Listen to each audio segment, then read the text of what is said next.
Yan po, no, 1 piso po itong nakikita nyo po sa video. Yung hinahanap po natin dito yung year 2005 na NGC, no, at yung NGC po na waling-waling po ay year 2017. Meron po akong nakita na nag-comment po, no, marami daw po siya na 2005 at marami din po daw na year 2017 na waling-waling. Patunayan nyo po kung meron kayo, dahil nga po yung iba po paglapag na po ay iba na po yung taon na nilapag po, no. Hindi po iniintindi ang sinasabi po natin sa video, no.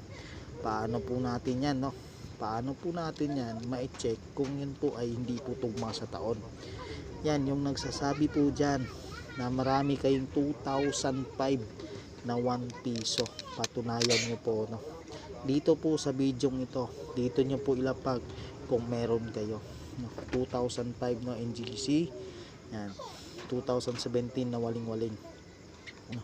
Dahil nga po halos po mga barya, yan po, no, nag-change po ako ng mga barya para lang makita ko yung coins na yan, mahanap ko, mahagilap ko, pero wala po akong nakikita, no. Taon na rin po na wala po akong nakitang year 2005, no. 2006 lamang po, 2008 po ang nakikita ko, 2007. Yung 2005 po mahirap na po hanapin yan. Yan po, napakaswerte lamang po kung yan po ay meron kayo. Yan po, no. Yan po, salamat po sa lahat and God bless po.